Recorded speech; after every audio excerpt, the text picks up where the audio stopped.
Hi guys, this is Azhar. I am the head of growth at User Pilot. Thank you for joining us. I will give the reins to Carlo, and so that he can start presenting. Carlo, would you like to introduce yourself?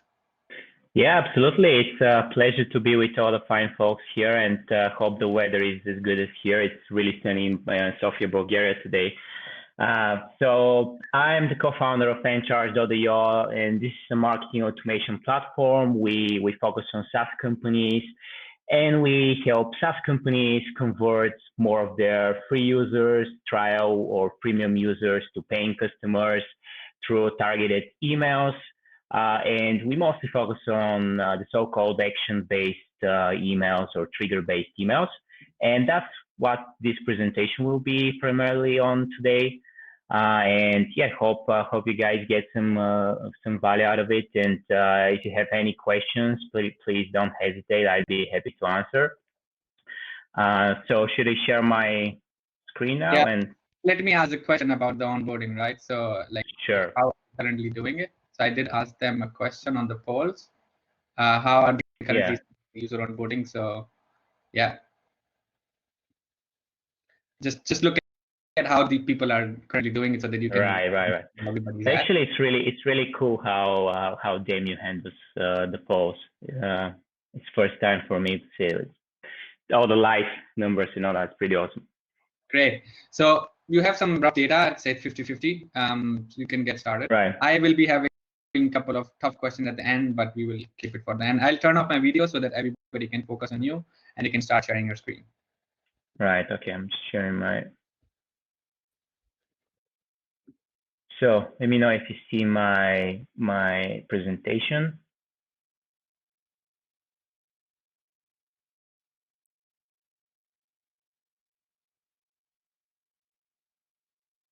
All right. So can you guys see my presentation? All right. Awesome. Cool. Brilliant. All right. So I'll just look at the chat window from time to time. But yeah, I'll be primarily here in the presentation. So yeah, again, we're going to talk about user onboarding emails and some examples and best practices. I've already introduced myself. We primarily help SaaS companies convert more trial users through targeted action-driven emails to increase their trial conversion rate and retention. And in this presentation, we'll cover a few main things. First of all, I'll show you some examples of action-triggered emails from some of our customers, as well as some great successful SaaS companies. And then we're going to talk about how to actually identify these actions. So what are the actions that we want to send emails about? And towards the end of the presentation, I will give you a real life example from one of our customers, so you can see how this whole flow, how these emails are implemented, and how you can actually implement them for your product as well. So there were a few people that answered that they don't know what action-triggered emails are. And in a nutshell, these are emails that you send when a user does do or doesn't do something in your app. So let's say you have a product like Encharge, where the main benefit is to send emails. So you want to send an email when a user imports their contacts or invites a team member. So these are the action-triggered emails, and they're the bread and butter of SaaS, more or less. And they're much more effective. They lead to higher conversion rates, but are also much more difficult to execute. And the reason you want to send these emails is that you probably already know that the majority of your trials will leave your website. They will sign up, take a couple of looks at your app, maybe activate a feature or two, and leave your website, leave your product forever. So the only way to get people back to your website and really push them down the onboarding process is to use emails. And the best type of emails you can use when it comes to SaaS are the so-called action trigger emails, because they are in pace with the customer journey. And they get higher engagement for that reason. So user receives an email when they care about that email. So when they activate a feature, or they started working on a feature, or like activating a feature but haven't completed the whole process, you can send it like as, for example, the push or nudge emails. And they're really they really take into consideration the journey of the user, and there will be different users in your app. There will be some people that are really at the top of the funnel, that are just evaluating tools. So for those people, you don't want to send like very advanced how-to guides or anything like that. But there will be some people that are already familiar with the features in your app, and they've activated a set of features. So for the people that have already experienced value, you would want to send them, for example, an upgrade email where you can actually push them to make a purchase. So these are what action trigger emails are, and that's what makes them relevant, really. And here, important thing here to consider with people that are sending time-based emails is that most of these emails would not be relevant for your users. So, for example, let's say I sign up for your app, and you have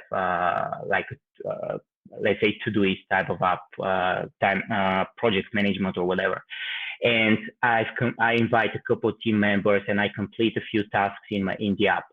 And a couple of days later, you send me an email that prompts me to go back to the app and complete my first task. So this would be an irrelevant email to me. But the biggest issue here is that one irrelevant email would really leave a bad taste in my onboarding experience, and I would perceive the whole onboarding email communication from now on as irrelevant. And this is where this will dampen your onboarding results and email engagement. So it's not just about sending one irrelevant email. It's the whole experience and how your users perceive the relevance of your messages. And there are plenty of statistics on this, so I'm not going to go through any of this and bore you with numbers, but if you Google around, you will see that action-based, trigger-based, behavior-based email is much more effective than just sending time-based sequences.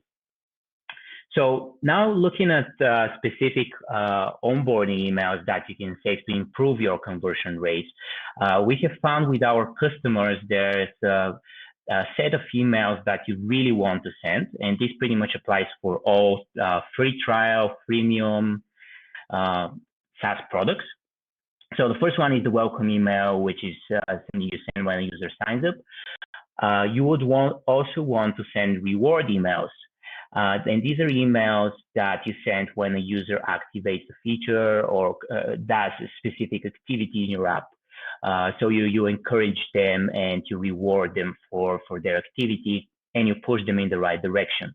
The nudge email is something you would want to send when a user has started doing something in your app but haven't completed the whole process. So you want to get them back on track, back in the app to complete the action. For the users that are really active and engage with your app, so they've already experienced value within the app, they've activated a few features, maybe reached that so-called aha moment, you would really want to send an upgrade email, and don't wait until the trial expiration day to send that upgrade email.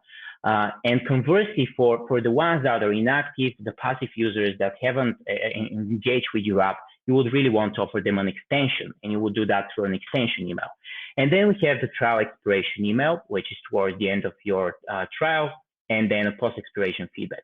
So in the next few slides, I'm going to explore each type of email with examples from some of our customers, as well as successful SaaS companies like Wistia. And you will see, I will also provide a few tips on how to execute these emails better. So the first email that pretty much every SaaS company sends is the welcome email. And this is something you want to send on sign up. And this is the most engaged email. Let me see if I can actually put that on full screen. Maybe you might see it better.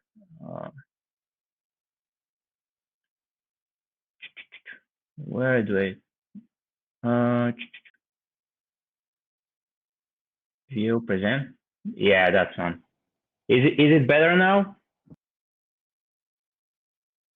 All right, let's hope. I hope it's better. All right, so the first email is the welcome email, and that's the email that will get the highest engagement in your email onboarding. You could expect anything between 40 to 60% open rate.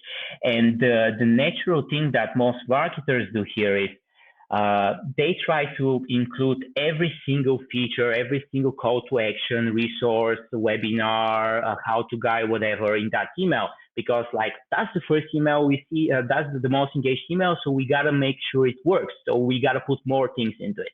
And my approach is a little bit different, not only with the welcome email, but with emails in general when we talk about onboarding.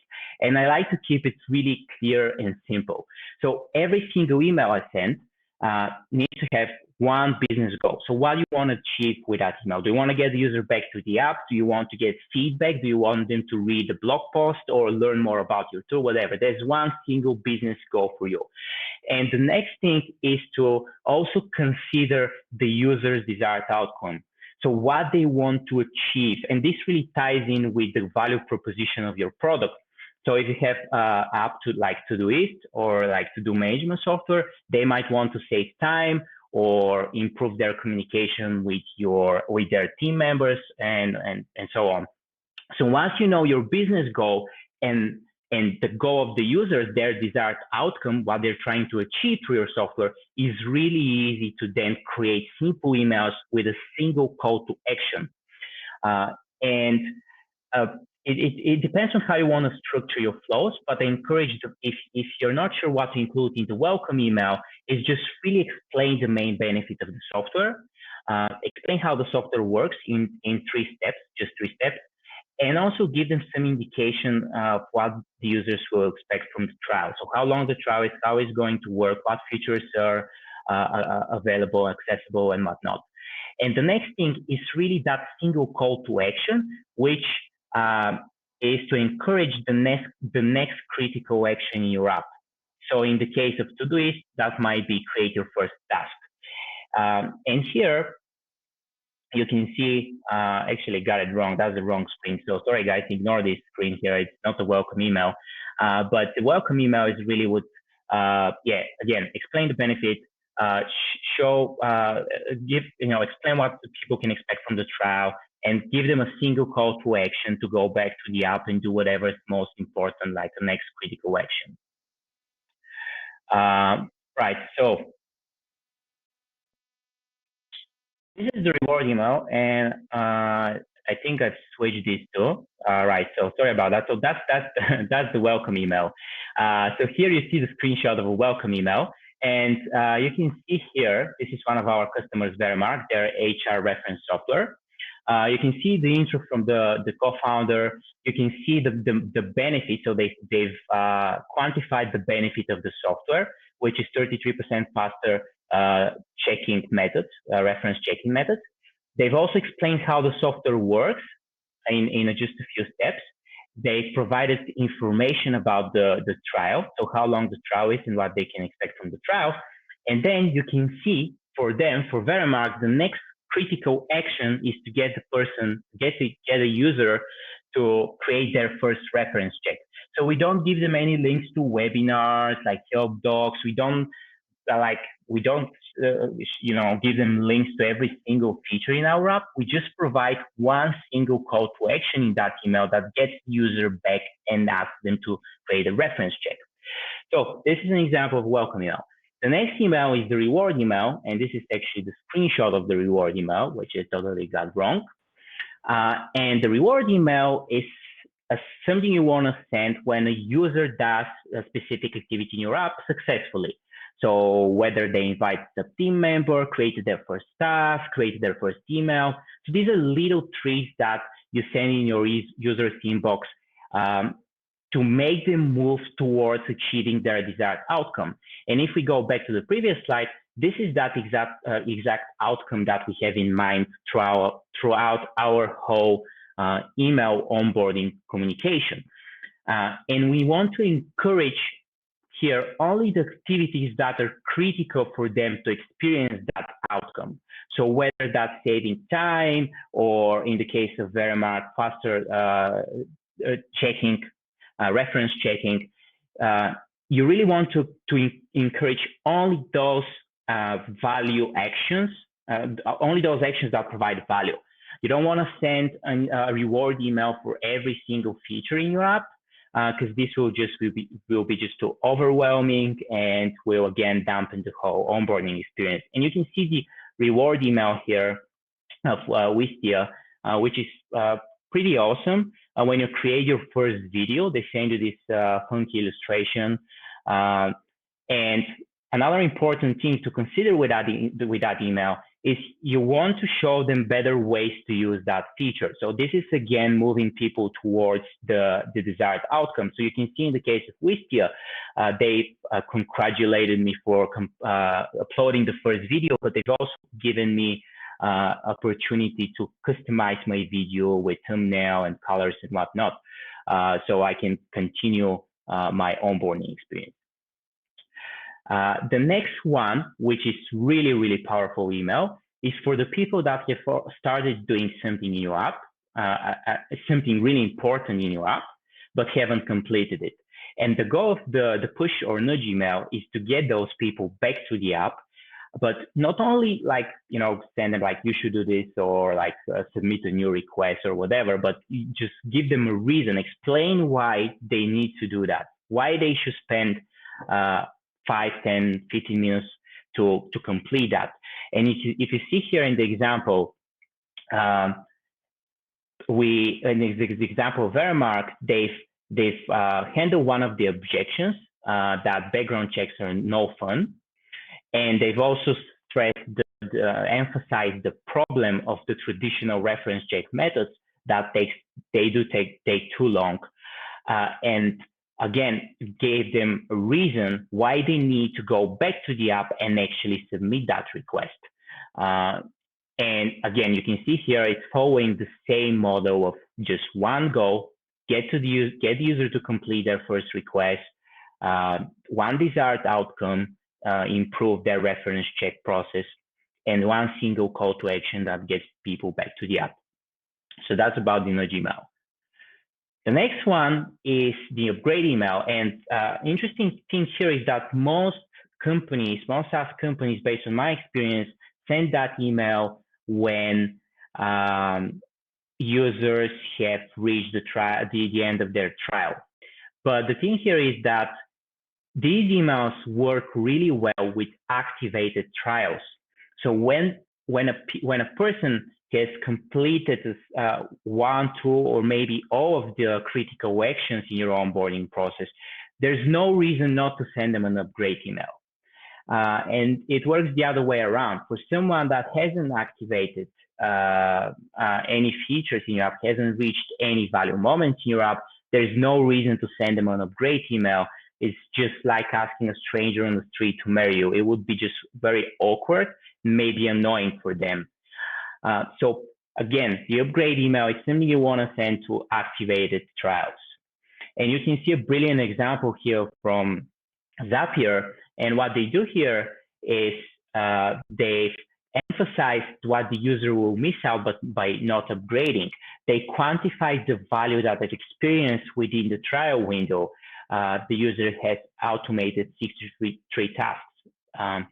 And they're also giving you a little bit more information about their premium plans. And you can also see there's a single call to action. And they've also made it very relevant for us by offering the most appropriate plan. In that case, the basic plan. And again, you want to contrast the outcomes of upgrading versus not upgrading. You want to picture how this app has improved their app already and how it will look without the app. So in that case, I've already automated so many tasks. And by not upgrading, that means that I would have not automated those same tasks, right? This is how they contrast the outcome of upgrading versus not upgrading. The next email, which we want to send to all these people that haven't done anything in our app, is we don't want to send an upgrade email again. And instead, what you want to do is start a conversation with those people. So you want to give them an opportunity to try a little bit longer. You want to engage with them. This will give you an opportunity not only to qualify them, so see if they're an actual lead for you by engaging in a personal conversation with them, but also an opportunity for them to help them experience the value within a trial window. And this is a great example from Flow. It's a very simple email that offers you to extend the trial of the user by just replying to this email.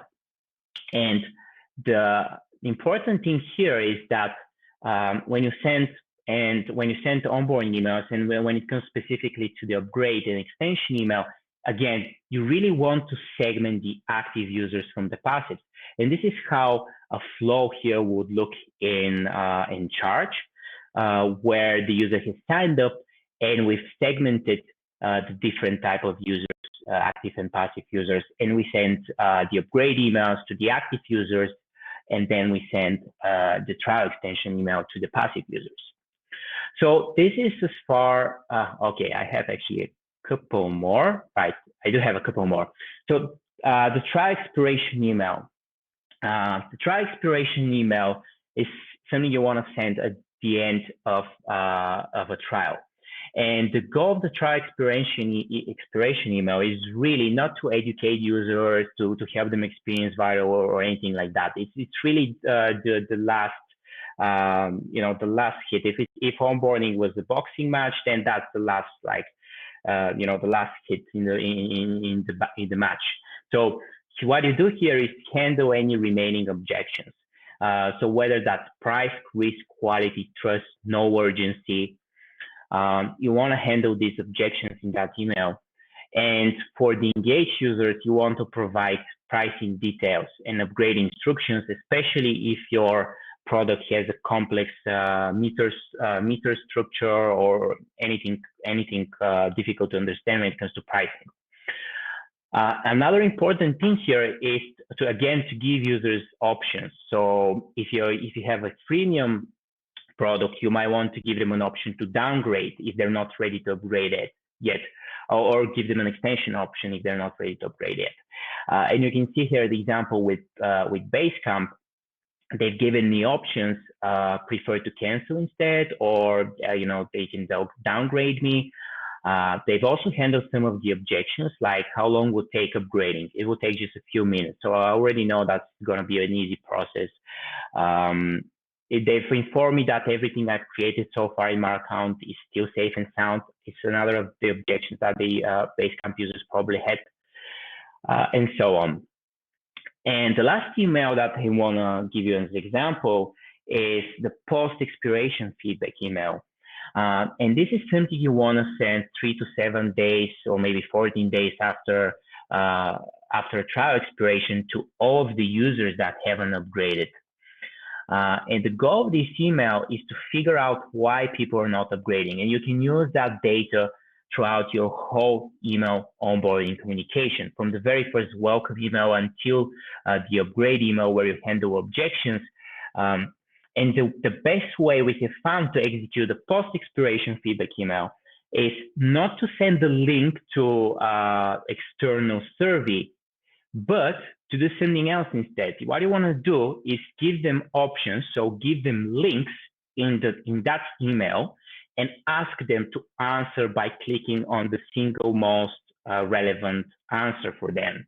And a platform like InCharge would record these clicks, and you can go back to the platform and see how many people have clicked on a specific answer. And this approach actually brings much higher response rate than getting people to open a browser window, go to a Typeform or Google form, enter their name, enter their email, and so on, because it's so frictionless. I mean, all they need to do is just click on the link, and the answer will be recorded.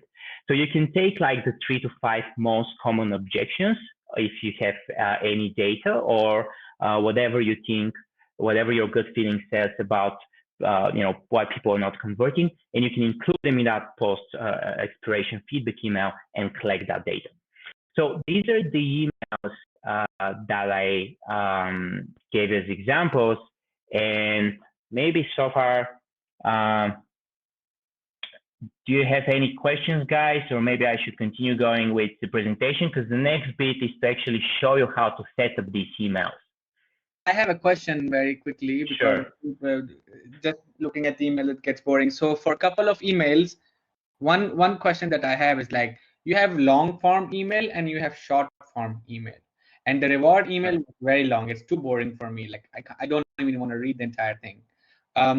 So what's your suggestion versus short versus long form emails when you're sending these onboarding emails? Right. Well, I mean, it really depends on your audience. I've seen examples of long form emails and short form emails. I wouldn't say long form emails doesn't work. My general advice is keep it short. But sometimes, I mean, if there's a good story, if the email is interesting, if the email is funny, then in that case, I mean, it's totally fine to go with long form. For people that are just setting up their emails for the first time, just keep it short and keep it simple. Got it. And the second question is like template versus no template. So I usually like, so when I get an email, I usually like when it's coming from a normal human being, then coming from a template. And I'm sure many people have this question as well, but like, should you use template or should you use a standard email? And like, what's the suggestion there? Right. Well, honestly, I don't know the answer. I don't think there's one single best answer. Again, it really depends on your audience. I've seen people, like, if you look at apps like InVision or I don't know, anything from Adobe.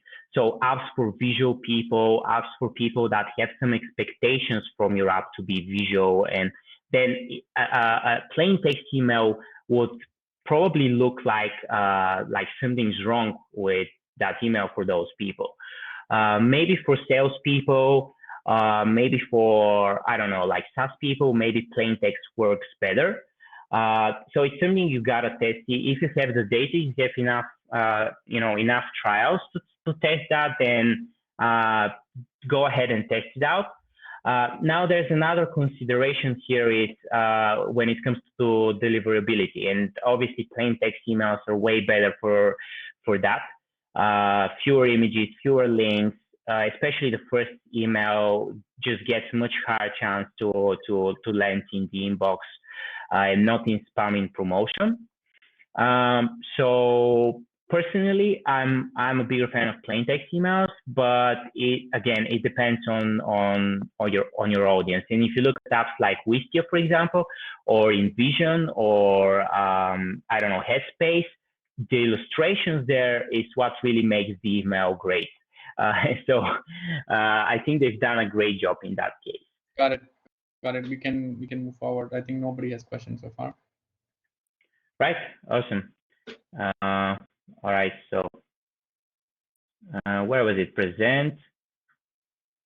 View present. Right. So I mean, all these emails are great, but how do you set it up with your product? What are the actual steps to execute these emails? So I've broken down the process into three main steps. The first one is for you to figure out what are the activities, the critical activities that you want to track, that you want to send emails with. And don't start with 5, 10, 100, just start with the three main ones. And these are activities that every single customer has completed within their trial window in the past. So if you already have any data, you can look at your database, or if you're more sophisticated and use something like Mixpanel, you can see what are the patterns there, what are these activities, these actions that every single customer has completed. So these are the things that you want to push people to do in order for them to reach the aha moment, experience value, or whatever. And once you know these three actions, what you want to do is create an event tracking plan So it's something that you send to your developers. You can use segment.com, or they can integrate that directly with marketing automation tool. So you go to developers and you say, these are the 3 actions that I want to track. These are the 3 actions that I want to use in Encharge or marketing automation tool, and I want to send emails with those actions. So could you please integrate that with Segment, or you can look at the API of the marketing automation tool. Then your developers go back to integrating that. It might take a couple of days or a couple of weeks. Some developers find it very hard to find time for marketing development. So you gotta be, just be a little bit pushy with them and just follow up relentlessly until they integrate those events. And the third step is to, once you have the event integrated with segment.com, and by the way, segment.com is a data piping tool that sends events and user actions from your app, from your product to multiple different marketing apps. So that could be Encharge or another marketing automation tool or something else. So once you have that integrated, then you want to marketing automation flow in your tool of choice. And I will show you here how a marketing automation flow works in our platform in Encharge, which is a visual drag and drop platform. So everything here is visual when you drag it. And I've already created this flow here for Verimark, so I can give you an example. But the way it works is you have triggers and you have actions. So triggers are things that start a flow. And you want to initiate a flow with these events that you've mapped on the previous step. So something like signed up, when a user signs up, this is the event, the name of the event. So you have the trigger signed up. You want to send a welcome email. And these are examples from that we already covered in the previous slides. And so this is a trigger, and then this is the action. And what I did here with that flow, with that behavior-based flow, is once I send a welcome email, then I check if people have completed the next critical action. So in the case of Verimark, there are a few things. I can't see it. I don't know somehow that it's too pixelated. Either you have to increase or zoom it a little bit so that we can see it.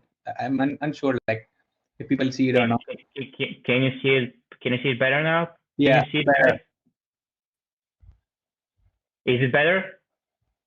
Type it down maybe in the chat if you can see it. Okay. For example, has a tag, something is unclear for me, but maybe it's my screen. All right. Cool. So maybe I can send but yeah. All right. So what I was saying, there are two critical things in Verimark that they want every single trial user to go through. So first of all, is obviously people need to sign up. The second thing is you want people to send a request. And the third thing is you want people to complete the request. So request criteria met. So what I'm doing here is I'm using these tags to actually check if people have completed that specific action. And this is what I do. So I check if users have sent the first request. And if they haven't sent that request, what I'm doing is I'm sending a push email. I'm sending a nudge or push email, one of the types of emails that we covered on the previous slide, and I'm trying to get people back to the app to complete that action. So you can see here, I noticed you didn't complete your first reference check. I just wanted to share a few reasons why our customers like Verimark, and then I get them back to complete that action. But if they've already completed that action, I'm not going to send that email. That email would be irrelevant. So what I'm doing instead is I'm continuing the flow, and I'm checking for the next critical action, which is request criteria met. And I'm using tags to see if they completed that action. And again, if they haven't completed that action, I'm going to send another email, another push email. But if they completed that action, then I'm going to send them right away the upgrade email. So I'm not waiting 7 days for them to complete the whole flow, right? So you can see here, I'm just sending the welcome email, then I'm waiting 1 day, and then I'm starting to check the different critical actions. And if they completed all of the actions, so if they have tax send request and they have tax send request criteria met, I know these are people that have completed the critical value moment in my onboarding process. So it's totally fine to send them the upgrade email and ask them to purchase the software. And conversely, if they haven't completed the actions, I'm sending them the nudge email. So this is just a very simple behavior-based onboarding flow that we make between like and and that's pretty much what everything I had for today. And there's also some free resources. I'm not only going to share those in in the text, or I should leave it here. But that's more or less for me, guys. And if you have any questions, please don't hesitate to ask.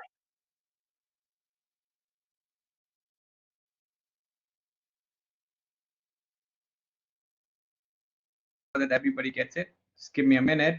Right. Yeah. So, thanks for the. So everybody has a presentation. They can just download it, and there is a link there, so you can also try it out. I'll just open the screen. Thank you for this. This was really useful for me as well, because I've been. You can, if you want. The idea. No, I also learned a little bit, like for example, why should we wait till like 3 days to actually, or 7 days or 14 days to actually ask for an upgrade? That was one learning for me. The other learning that was there for me was like when you send a trial expiration email, you should send like social proof and stuff. There is an objection that somebody had, and you can avoid these objections. And the third learning from I've seen is that, you know, when somebody, like, you're breaking up and this is the last email, you can actually put those links there so you can actually analyze what users are doing. These were like 3 key learnings. Right. So thanks for that. Yeah. I do have a couple of questions, so that, like, I don't know if the people are asking or not. Feel free to ask in the chat. But like, these are questions that I think I've been really looking forward to it.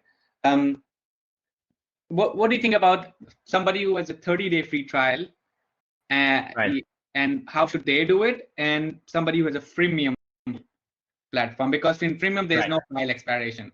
So I'm really looking for like, how do we deal with these 2 kind of user onboarding emails? Right. So with the 30-day trial, that's actually the whole brilliance of action-based emails, is that the emails are synced in pace with the customer journey. So whether you have 7-day or 14 or 30 days, the emails will be sent, like the reward email, the upgrade email, all these emails will be sent at the right time. So there isn't any difference there when it comes to the 30-day trial.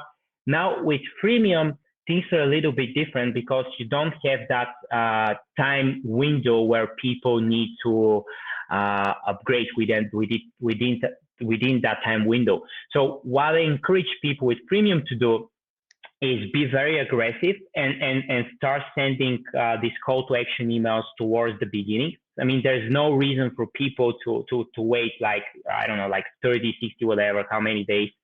And because you really want to create that urgency, you want to create that artificial push for people to really convert. Since there's no trial window, and usually the whole point of the trial window is to create that urgency. And when you don't have it, then you need to create it in other ways. And one of the ways is to send, the upgrade emails and just get people to upgrade sooner. Okay. But like, I mean, the answer is actually correct. I just want to know if there's an example of any SaaS application that does that really well. Yeah, absolutely. You can see MindMeister, and what they do is, for example, when you click on a premium feature. Which application? MindMeister. I'll send the link. It's in the chat box. So these guys are freemium, and what they've done is they when you open a premium feature in their app, they'll show you a pop-up that will ask you to upgrade. and they detect when you open that window, and 20 minutes later, they send you an upgrade email. So they send you an email like, all right, so I see that you just opened that this premium feature. You're interested in that premium feature. Why not upgrade now? So, and actually, if I'm able to find that email, it's a great example. So I can look for that email while people are asking other questions. But that's one great example of how to execute freemium. Yeah, somebody in the David has been asking the question like, well, how do you differentiate between 30 days versus 14 days the right way? Like, what do you think is the right way to do the two different kinds of trial period? Right. Right. So when it comes to trial periods, there was a study that I think last year was shared on SAFTR. And what they proved is that there's no difference in providing a longer trial window. So you could easily go with 14 days. There are no added benefits to offering a longer trial period. So 7 to 14 days is my perfect sweet spot. I wouldn't go with something like 3 days because you might people would drop off at the beginning. Some people would perceive it as just too little, too short for them to be able to, onboard and not sign up at all. So you want to find that sweet spot, but yeah. 14, 7 days. About that, so something like with user pilot, and even for I think you guys also, it takes a very long time to actually see the value inside the application, right? So sometimes it takes like more than 14 days. Right. We do. So at 14th day, we don't say, hey, pay now. What we do is like we tell them, for example, hey, would you like an extension, and give them like right. So that's one thing we do, but like it takes longer time to get some application. And for those applications, I usually recommend that it has to be freemium. I mean, not everybody can afford freemium way of doing it, but like for free trial, if 30 days are enough for somebody to see the value, that's a question. I mean, that's the answer to what I would do. I just like give them an extension and then see if they have done enough to actually ask them to an upgrade. Yeah, absolutely. Just wanted to add something else to that question.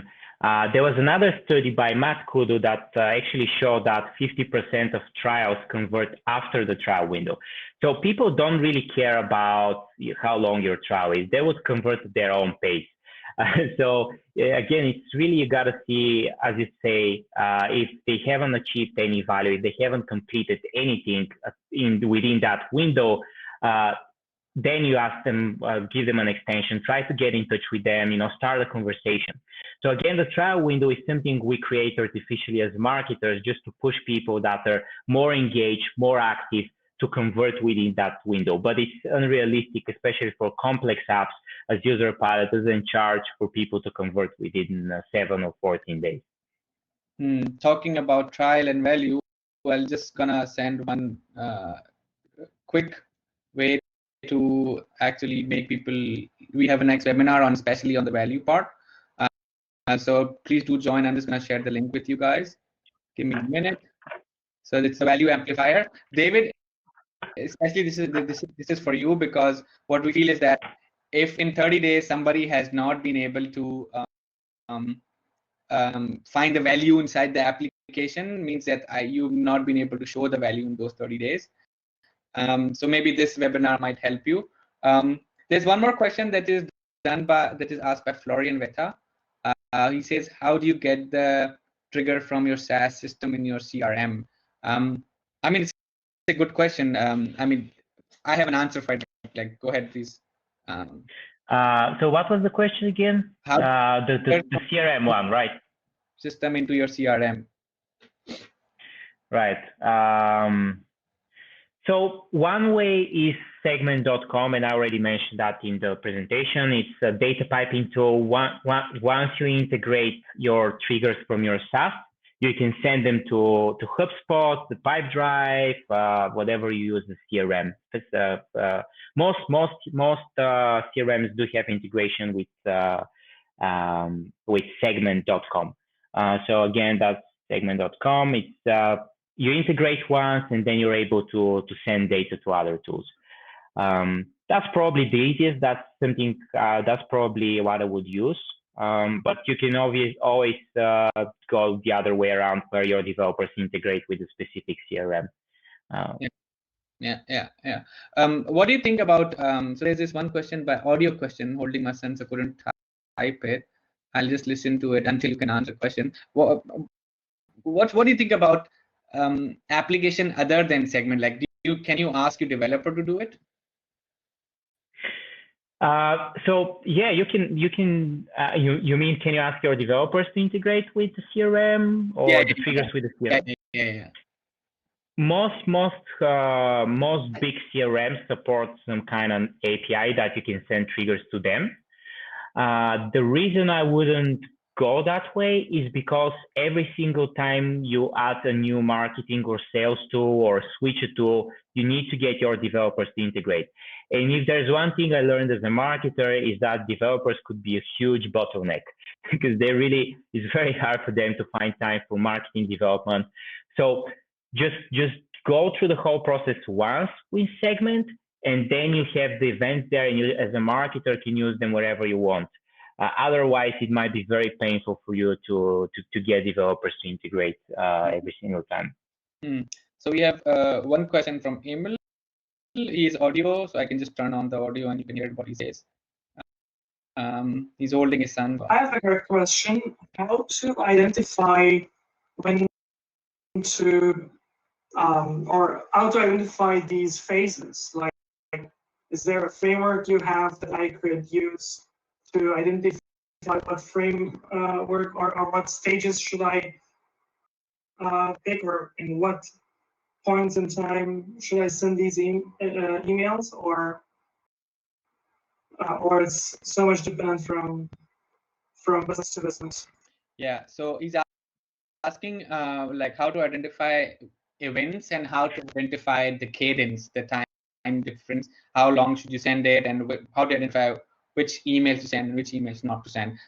So you talked about it a little bit. Just go ahead and answer it. So right. So yeah. So the events, the way to identify events would be different for every single app. So for turnkey solutions, for small apps, for small Chrome extensions, stuff like that would be easy.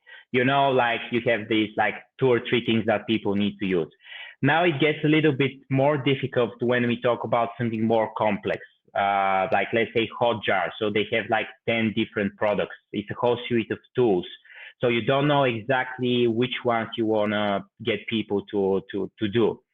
And there's no like easy answer here. The answer would be there will be a few ways to approach this. So first, in the sign-up process, you can ask people what they're looking to use your tool for. So are they using the tool for the heat map, for the live station recording? And when they answer that, then these are all right. They're using the tool for heat map. So these are I need to send. These are the critical value actions for them would be related to heat maps. Or if they're using the tool for live stations, then I will be sending emails for live stations. So that's one way. Another way is to go back to your database. The other way would be to go to your database and look at your best customers. So look at your customer base and see what are the actions they've completed. So if you have the data, that would work only if you have the data. And you see if you identify any patterns there.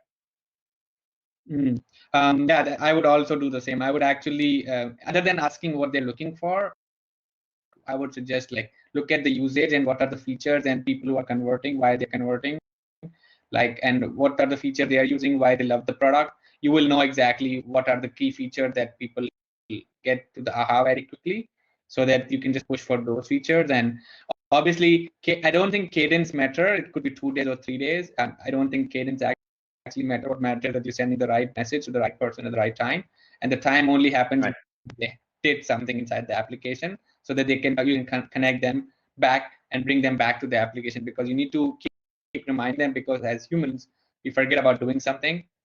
And yeah, so that's my opinion. Varun asking, Yeah.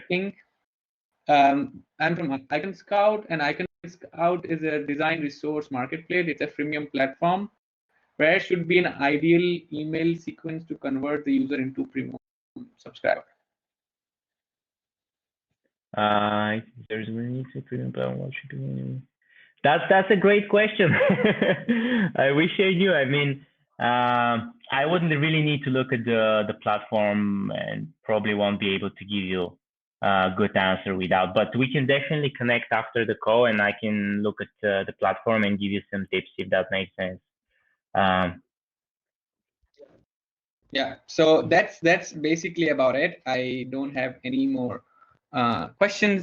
If somebody has any questions, please feel to ask. The chat is open. If not, you can connect with Carlo. Carlo, can you write down your name in the chat? So yeah, absolutely. Or your email address as well. Yeah, I'll write my email address, and you can always connect with me there. We do help a lot of SaaS companies, and we offer we do free onboarding email reviews, so we can jump on a call, 15-20 minutes, however long it takes, just look at through your emails and help you guys with your emails and see what you're currently sending, give you any tips on your current emails, suggest new emails, Perfect. and so on. Thank you so much, Kalu. Thank you for coming here and giving your knowledge. Appreciate it. My pleasure. And yeah, hopefully everybody learned a little bit. Cheers, man. All right. Take care, guys. Bye. See you. Bye, everybody.